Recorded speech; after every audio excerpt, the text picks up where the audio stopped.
ಗ್ರಾಮ ಪಂಚಾಯಿತಿಯ ಕೆಡಿಪಿಯ ಕೊನೆಯ ಸಭೆಯ ಅಧ್ಯಕ್ಷತೆ ವಹಿಸಿರುವಂತಹ ಬಸವನಾಯ್ಕರ, ಹಾಗೆಯೇ ನಮ್ಮ ಪಂಚಾಯಿತಿಯ ಕ್ರಿಯಾಶೀಲರು ಮತ್ತೆ ಪಂಚಾಯತ್ ಬಗ್ಗೆ ಕಳಕಳಿ ಇರುವಂತಹ ಸ್ನೇಹಿತರಾದಂತಹ ಮಾಯಪ್ಪ ಸರ್ ಅವರು, ಹಾಗೆಯೇ ಸ್ಥಾಯಿ ಸಮಿತಿ ಅಧ್ಯಕ್ಷರು ಮುಖಂಡರಾದಂತಹ ಮೊದಲನೇ ಈಶ್ವರ್ ಅವರೇ, ಮತ್ತೆ ಕಾರ್ಯದರ್ಶಿಗಳಾದಂತಹ ನಮ್ಮ ಯಶವಂತ್ ಸರ್ ಅವರೇ, ಮತ್ತೆ ಪಂಚಾಯತಿ ಬಂತವ್ಯ ನಿರಂತರವಾಗಿ ಇಲ್ಲಿ ತನಕ ಹೋಗೋ ತನಕ ನಿರಂತರವಾಗಿ ಸದಸ್ಯರಾಗಿರುವಂತ ಶ್ರೀ ಕುಮಾರನವರೇ, ಮಾಜಿ ಅಧ್ಯಕ್ಷರು ಬಸವನವರೇ, ನಮ್ಮ ಮಾಜಿ ಉಪಾಧ್ಯಕ್ಷರಾದಂತ ನಮ್ಮ ದಾವನಾಯಕರೇ, ನಮ್ಮ ಮಂಜು ಅವರೇ, ಮುಂದೆ ಇರುವಂತ ಎಲ್ಲ ಶಿಕ್ಷಣ ಇಲಾಖೆಯವರು, ಮತ್ತೆ ಅರಣ್ಯ ಇಲಾಖೆಯವರು, ಪಶುಸಂಗೋಪನೆ ಇಲಾಖೆಯವರು, ಆಂಬ್ಯುಲೆನ್ಸ್ನವರು, ಮತ್ತೆ ಅಂಗನವಾಡಿ ಕಾರ್ಯಕರ್ತರು, ಆಶಾ ಕಾರ್ಯಕರ್ತರು, ಮತ್ತೆ ಹೆಲ್ತ್ ಡಿಪಾರ್ಟ್ಮೆಂಟ್ನವರು, ನಮ್ಮ VA ಮೇಡಮ್ನವರು, ಗ್ರಾಮ ಆಡಳಿತ ಅಧಿಕಾರಿಗಳು, ಹಾಗೇನೆ ಹಿಂದೆ ಇರುವಂತೆಲ್ಲ ನಮ್ಮ ಸಂಘದವರು ಮತ್ತೆ ಪಂಚಾಯಿತಿಯ ನೌಕರರು ಎಲ್ಲರಿಗೂ ಕೂಡ ಅಭಿನಂದನೆ ಸಲ್ಲಿಸ್ತಾ, KDP ಸಭೆ ಬಹಳ ವಿಶೇಷವಾದದ್ದು. ನಾವು ಏನ್ ಪಂಚಾಯಿತಿಯಿಂದ ಸರ್ಕಾರದಿಂದ ಏನ್ ನಾವು ಕೆಲಸ ಕಾರ್ಯವನ್ನು ಮಾಡಿರ್ತೇವೆ, ನೀವೇನು ಕೆಲಸ ಮಾಡಿರ್ತೀವಿ ಇದನ್ನೆಲ್ಲ ನೀವು ಕೇಳಿರ್ತೀರಿ.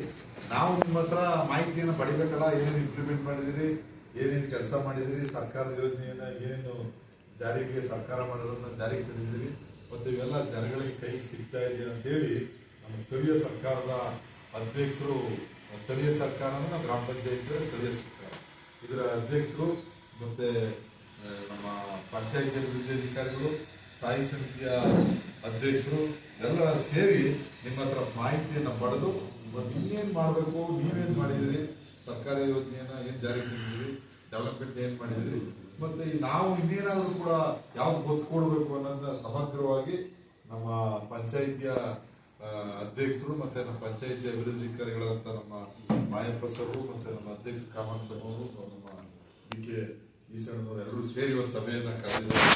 ನಮ್ಮ PDO ಸರ್ ಹೇಳಿದ್ರು, ಇಲ್ಲ ನೀವು ಬರಲೇಬೇಕು ಅಂತ. ನಮ್ಮ ಇಲ್ಲ ಲಾಸ್ಟ್ ಸಭೆ ನಾನು ಬಂದೇ ಬರ್ತೀನಿ ಅಂತ ಹೇಳಿ ಬಂದೆ.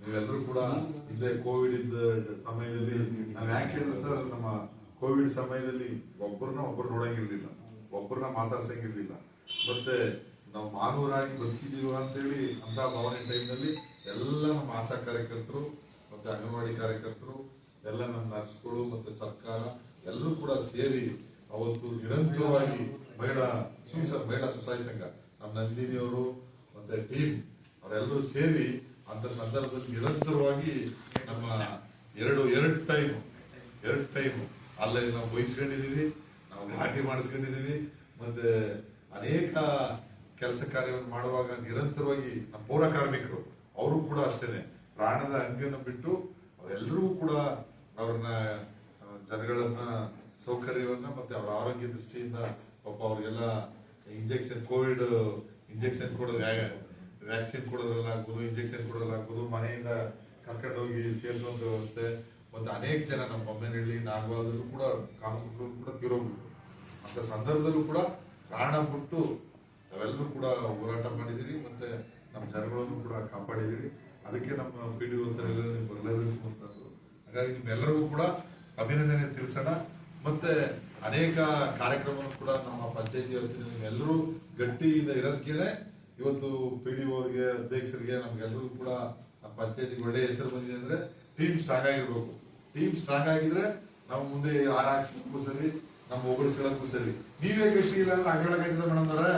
ಈಗ ನೀವು ಸ್ಕೂಲ್ಗೆ ಯಾರು ವಿಸಿಟ್ ಕೊಟ್ಬಿಟ್ರಪ್ಪ, ಇವ್ರು ಕ್ರಮಬದ್ಧವಾಗಿದ್ದಾರ, ಇವರು ಸಿಸ್ಟಮ್ ಆಗಿ ಮಕ್ಕಳುಗಳಿಗೆ ವಿದ್ಯಾಭ್ಯಾಸ ಕಲಿಸ್ಕೊಡ್ತಾ ಇದಾರ, ಮತ್ತೆ ಇದೆಲ್ಲ ನೋಡಿದಾಗ ಮಾತ್ರ ಸಾಧ್ಯ. ಈಗ ನಮ್ಮ ಯಶೋದಮ್ಮ ಅವರು 3 ಬಾರಿ ಸದಸ್ಯರಾಗಿ ಗ್ರಾಮ ಪಂಚಾಯತಿ ಉಪಾಧ್ಯಕ್ಷರಾಗಿ ಕೆಲಸ ಮಾಡೋರೆ, ಅವ್ರಿಗೂ ಕೂಡ ಅಭಿನಂದನೆ ಸಲ್ಲಿಸ್ತಾರೆ. ನೀವೆಲ್ಲರೂ ಕೂಡ ನಮ್ಮ ಪಂಚಾಯತಿ ವ್ಯಾಪ್ತಿನಲ್ಲಿ ಒಳ್ಳೆ ಕೆಲಸ ಮಾಡಿದಿರಿ, ಮತ್ತೆ ಒಳ್ಳೆ ಕಾರ್ಯಕ್ರಮ ರೂಪಿಸಿದಿರಿ. ನಮ್ಮ PDO ಅವರಿಗೆ, ನಮ್ಗಳಿಗೆ, ನಮ್ಮ ಅಧ್ಯಕ್ಷರಿಗೆ, ನಮ್ಮ ಪಂಚಾಯತಿ ಸದಸ್ಯರುಗಳಿಗೆ ಎಲ್ಲರಿಗೂ ಕೂಡ ಬೆಂಬಲವನ್ನ ಘೋಷಣೆ ಮಾಡಿ ನೀವೆಲ್ಲರೂ ಕೂಡ ಕೆಲಸ ಮಾಡಿದಾಗ ನಿಮ್ಮೆಲ್ಲರೂ ವೈಯಕ್ತಿಕವಾಗಿ ಧನ್ಯವಾದಗಳನ್ನು ತಿಳಿಸ್ತೇವೆ. ನಮ್ಮ ಪಂಚಾಯತಿ, ನಮ್ಮ ಅಧ್ಯಕ್ಷರು, ನಮ್ಮ PDO ಸರ್, ನಮ್ಮ ನಿರಂತರ ಅಧ್ಯಕ್ಷರಾದಂತ ಸ್ಥಾಯಿ ಸಮಿತಿ ಅಧ್ಯಕ್ಷರಾದಂತ ನಮ್ಮ ಈಶ್ವರ ಎಲ್ಲರೂ ಪರವಾಗಿ ನಿಮ್ಗೆ ಅಭಿನಂದನೆ ಸಲ್ಲಿಸ್ತೇವೆ. ಮುಂದಿನ ದಿನಗಳಲ್ಲಿ ಈಗ ನಮ್ಮ ಮೇಡಮ್ ಅವ್ರದ್ದು ಹೇಳ್ತಾರೆ ಅನ್ಕೊಂಡೆ, ನಾನು ಹೇಳೋದನ್ನು ಬಿಟ್ಬಿಟ್ರೆ ಬಹಳ ಮೇಜರ್ ಇಶ್ಯೂ ಅದು. ಮಾನ್ಯ ಘನವೇಂದ್ರ ನಮ್ಮ ಮುಖ್ಯಮಂತ್ರಿಗಳು, ನಮ್ಮ ಸುಮಾರು 25 ವರ್ಷ ಬಂಗಾರಪ್ಪನವರು ಮುಖ್ಯಮಂತ್ರಿ ಇದ್ದಾಗ ಮೈಸೂರಿನಲ್ಲಿ ಮೂಡ ಅಕ್ವಿಷನ್ ಆಗಿತ್ತು. ಅಲ್ಲಿಂದ ಇಲ್ಲಿವರೆಗೂ ಕೂಡ ಆಗಿರ್ಲಿಲ್ಲ, ಅದು ಹಂಗೆ ಪೆಂಡಿಂಗ್ ಇತ್ತು.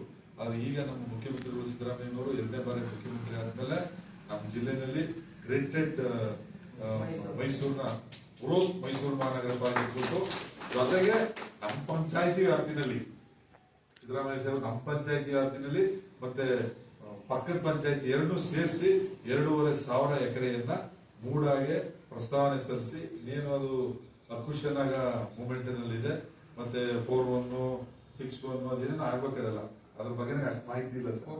6-1 ಎಲ್ಲ ಇದೆ, ನಮ್ಮ PDO ಅದ್ರ ಬಗ್ಗೆ ಮಾಹಿತಿ ತಿಳಿಸ್ತೀನಿ. ಇದೆಲ್ಲಾನು ಕೂಡ ನೀವು ಹೋಗಿದ್ದೀರಿ ಅಂತ ಕೇಳ್ತೀನಿ ನಾನು.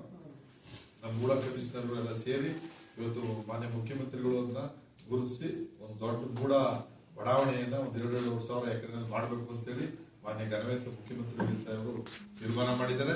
ಮತ್ತೆ ನಿರಂತರ ಈಗ ಬಡಾವಣೆಗಳಲ್ಲಿ ಪಾಪ 3,000, 4,000, 5,000 ಸ್ಕ್ವೇರ್ ಫೀಟ್ ಆಗಿ ಕಟ್ಟಕ್ಕಾಗಲ್ಲ ನಾವು ರೈತರು. ಈಗ ಬನ್ನಿ ಇಲ್ಲಿ ನಮ್ಮ ಊರಿನ ಮಗಳು 4,000 ಹೇಳ್ತಾರೆ, ನಮ್ಮ ಬೊಮ್ಮನಹಳ್ಳಿ ಮಹೇಂದ್ರ 5,000 ಹೇಳ್ತಾರೆ, ಆ ಭೀಮಾ 4,000 ಹೇಳ್ತಾರೆ, ಇಲ್ಲಿ 3,000 ಹೇಳ್ತಾರೆ ಸ್ಕ್ವೇರ್ ಫೀಟ್, 1 ಸ್ಕ್ವೇರ್ ಫೀಟ್ಗೆ. ಆದ್ರೆ ನಮ್ಮ ಜನ ಬಡವರು ತಗೊಳಕ್ಕಾಗಲ್ಲ. ಅದರಿಂದ ಈ ತರದವ್ರಿಗೆ ಆಗ್ಲೇಬೇಕು ಅಂತೇಳಿ ಮಾನ್ಯ ಮುಖ್ಯಮಂತ್ರಿಗಳು ಮತ್ತೆ ಶಾಸಕರು, ನಮ್ಮ ಜಿಲ್ಲಾ ಉಸ್ತುವಾರಿ ಸಚಿವರು, ನಮ್ಮ ವಿಧಾನ ಪರಿಷತ್ ಸದಸ್ಯರು ಮೆತ್ತಿದ್ರ ಸರ್ ಎಲ್ಲರೂ ಸಿದ್ದರಾಮಯ್ಯ ಸಾಹೇಬರ ಅಧ್ಯಕ್ಷತೆಯಲ್ಲಿ ಕರೆದು ಒಂದು ದೊಡ್ಡ ಬೃಹತ್ ನಮ್ಮ ಮೂಡ ಒಂದು ಬಡಾವಣೆ ಆಗ್ತಿದೆ. ಅವ್ರಿಗೆ ನಮ್ಮ ಪಂಚಾಯತಿ ಪರವಾಗಿ ನಮ್ಮ ಕಾಮಾಕ್ಷಮ್ಮನವರ ಅಧ್ಯಕ್ಷತೆಯಲ್ಲಿ ನಮ್ಮ PDO ಅವರ ಮುಂದಾಳತ್ವದಲ್ಲಿ ನಮ್ಮೆಲ್ಲ ಗೌರವಾನ್ವಿತ ಸದಸ್ಯರುಗಳ ಮುಖಾಂತರ ನಮ್ಮ ಪಂಚಾಯತಿ ವತಿಯಿಂದ ಅವರಿಗೆ ಅಭಿನಂದನೆಯನ್ನ ಸಲ್ಲಿಸುತ್ತಿದ್ದೇವೆ. ಮತ್ತೆ ಈ ಮುಂದಿನ ದಿನಗಳಲ್ಲೂ ಕೂಡ ಬಡವರಿಗೆ ನಿರ್ಗತಿಕರಿಗೆ ಒಳ್ಳೆ ಸೈಟ್ ಆಗಿ ಕಮ್ಮಿ ಹಂತದಲ್ಲಿ ತಗೊಳ್ಳೋ ಅಂತ ಸಿಕ್ಲಿ. ಮತ್ತೆ ನಮ್ಮ ವ್ಯಾಪ್ತಿ ಇನ್ನೂ ಕೂಡ ಇಂಪ್ರೂವ್ ಆಗ್ತದೆ. ಈಗ ಏನು 1.5 ಕೋಟಿ ಇದ್ರೆ 1 ಕೋಟಿ ಇದ್ರೆ ಮೂಡ ಬತ್ತಿದಂಗೆ ಸಹ 2.5, 3, 4 ಈಗ ಆಗ್ತದೆ. ಅದರಿಂದ ಈ 50-50 ಕೂಡ ಸಿದ್ದರಾಮಯ್ಯ ಸಾಹೇಬ್ ತೀರ್ಮಾನ ಮಾಡಿದ್ದಾರೆ. ಯಾವ ರೈತ ಇಚ್ಛೆ ಪಟ್ರೆ ಅರ್ಧ ರೈತನಿಗೆ, ಅರ್ಧ ಡೆವಲಪ್ ಮಾಡಿ ಅವ್ರಿಗೆ ಆ 50-50 ಸೈಟ್ ಬಂದ್ರೆ ಒಂದ್ ಸೈಟ್ 35 ಲಕ್ಷ ಹೋಗ್ತದೆ. ಈಗ ಪಾಪ ಬ್ರೋಕರ್ಗಳು ಇವರೆಲ್ಲ ಏನ್ ಮಾಡ್ತಾರೆ, ಕಮ್ಮಿನಲ್ಲಿ ಅವ್ರ ಕಮಿಷನ್ ಸಿಗ್ತದೆ ಅಂತೇಳಿ 50 ಲಕ್ಷ, 70 ಲಕ್ಷ, 80 ಲಕ್ಷ, 1 ಕೋಟಿ ಮಾರ್ಕ್ಸ್ ಆಗ್ತದೆ. ಒಂದ್ ಸೈಟೇ 40ರಿಂದ 50 ಲಕ್ಷ ಆಗ್ತದೆ ಸರ್. ಅದರಿಂದ ಇನ್ನ ನಾವು ನಮ್ಮ ಜನಗಳಿಗೆ, ಬಡವರಿಗೆ, ನಿರ್ಗತಿಕರಿಗೆ ಮತ್ತೆ ಅವಿದ್ಯಾವಂತರಿರ್ತಾರೆ ಅವರಿಗೆ ಮೂಡ ಅಕ್ವಿಷನ್ ಮಾಡ್ತಾ ಇಲ್ಲ.